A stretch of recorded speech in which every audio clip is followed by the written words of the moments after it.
एकीकडे अशा योजना जाहीर करायच्या की मागेल त्याला शेततळ, मग शहरी भागातील लोकांना वाटतं अरे शेतकऱ्यांना मागितल्या शेततळ मिळतं, शेतकऱ्यांना मागितल्या ठिबक सिंचन मिळतं, शेतकऱ्याला मागितल्या सौर पंप मिळतो. सभापती महोदय, या योजना अतिशय खोट्या आहेत, फसव्या आहेत.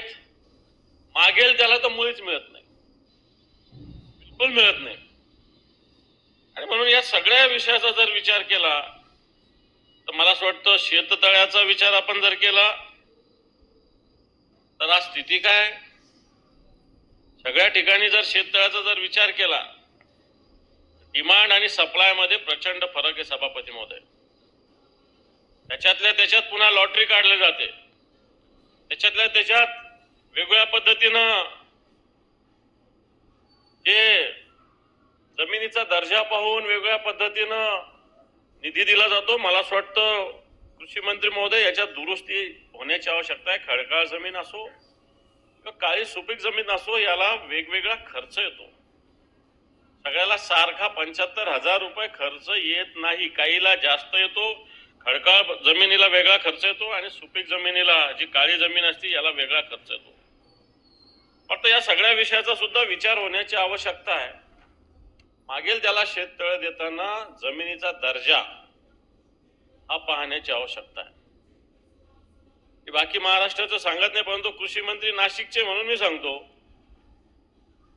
की मागेल त्याला शेततळ्यामध्ये मागच्या वर्षी 36,052 शेतकऱ्यांनी अर्ज भरलेला आहे. त्यातला 28,000 शेतकऱ्यांना मागेल त्याला शेततळ मिळालेलं नाही. 36,000पैकी 28,000 मिळालं नाही. म्हणजे 7-8 हजार शेतकऱ्यांना, 8,500 शेतकऱ्यांना हे शेततळ मिळालं असेल, परंतु बाकी सर्वसाधारणपणे सगळ्या शेतकऱ्यांना हे काही शेततळ मिळालेलं नाही आहे. आणि हीच अशी स्थिती सभापती महोदय पूर्ण राज्याची आहे. मागेल त्याला शेततळ, निश्चित शेतकरी हे प्रगतीच्या दिशेने जाण्याचा प्रयत्न करतात. थोड्याशा आपल्या जमिनीमध्ये जास्तीत जास्त उत्पन्न घेण्याचा प्रयत्न करतात. त्याच्यासाठी शेतकरी कार्यक्षम आहे, पूर्ण प्रयत्न करतो. परंतु सरकारने या शेतकऱ्याच्या प्रयत्नाला जर साथ आणि साध हे जर दोन्ही दिली तर मला असं वाटतं ह्या ज्या योजना आहे याचं नाव मागेल त्याला शेततळ देण्याची आवश्यकता नाही आहे. कारण मागेल त्याला मिळतच नाही, कारण डिमांड अँड सप्लाय मध्ये सांगितलं मी. अनेक शेतकरी ऑनलाईन अर्ज करतात, परंतु शेतकऱ्यांचा या संदर्भात मोठ्या प्रमाणावर अपेक्षा भंग मागेल त्याला शेततळ्यामध्ये सभापती महोदय झालेला आहे. त्याच्यामध्ये 75,000 रुपये अनुदानाची मर्यादा आहे. आता इथं बसलेले मला असं वाटतं सगळेच शेतकरी आहेत. याच्यातल्या कोणी मला सांगावं की 75,000मध्ये शेतकऱ्यांना पूर्णपणे शेततळ करता येतं का? त्याच्यात आणखी सांगतो की वन विभागाच्या योजनेमध्ये 3 लाख रुपये मिळतात शेततळ्यासाठी. वन विभागाची जी योजना आहे याच्यामध्ये 3 लाख रुपये मिळतात आणि आपल्या या योजनेतून 75,000 रुपये सभापती महोदय शेतकऱ्यांना मिळतात. सभापती महोदय, ठिबकची सुद्धा ती स्थिती आहे, तुषारची सुद्धा ती स्थिती आहे, सौर पंपाची सुद्धा ती स्थिती आहे.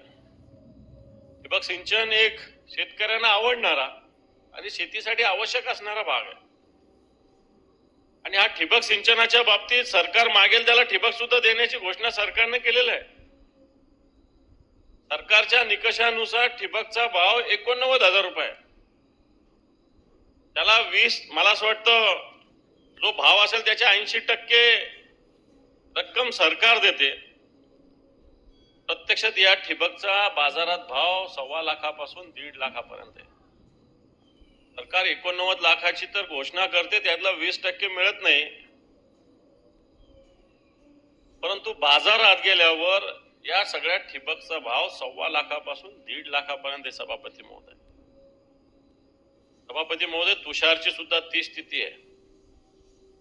तुषार सुद्धा निकषानुसार 25,000 रुपयाला आपण देतो, प्रत्यक्षात बाजारामध्ये याचा भाव 35,000 ते 40,000 रुपये.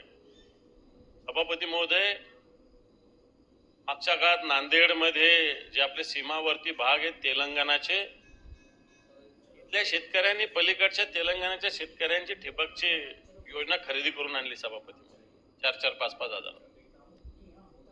कारण तेलंगणा सरकारने ठिबक 100% पूर्णपणे 100% अनुदानावर सरकार देतं आणि म्हणून तिथल्या शेतकऱ्यांना मला असं वाटतं मोठ्या प्रमाणावर ठिबक सिंचनचा लाभ मिळालेला आहे. आपण जर सीमावर्ती भागात आपण गेलो, नांदेड जिल्ह्याच्या धर्माबाद असेल, किनवट असेल, त्या पट्ट्यामध्ये जर आपण गेलो, हदगाव असेल, जे शेजारचे तेलंगणाचे जे तालुके आहेत, निश्चित बाजूच्या तालुक्यामध्ये तेलंगणामध्ये ठिबकला प्रचंड प्रमाणात 100% अनुदान सरकार देतं आणि ह्या अनुदानाच्या बळावर आणि त्याच्यामुळे आपल्या भागातील शेतकऱ्यांना या सरकारच्या या योजनेविषयी अप्रूप वाटतं. आणि आपल्याला आठवत असेल, मागच्या 1-2 वर्षापूर्वी या भागातील शेतकऱ्यांनी आम्हाला तेलंगणात सामील होऊ द्या अशा प्रकारचा एक प्रस्ताव राज्य सरकारकडे दिला होता. तो चुकीचा प्रस्ताव होता. तो असं त्यांना का वाटलं, याला कारण अशा पद्धतीनं या सरकारच्या योजना आहे. महाराष्ट्र सरकार तर मला असं वाटतं तेलंगणा सरकारपेक्षा अतिशय प्रभावी आहे. एक प्रगतीच्या दिशेने जाणार आपण आहोत, परंतु याच्यामध्ये आपण शेतकऱ्यांच्या हिताच्या दृष्टीनं आपण लोकप्रिय घोषणा निश्चित करतो, परंतु शेतकऱ्याच्या हिताच्या या सगळ्या दृष्टीनं आपण मला असं वाटतं दुर्लक्ष करतो. अशा प्रकारची सभापती महोदय स्थिती आहे. सभापती महोदय, सत्ताधारी पक्षानं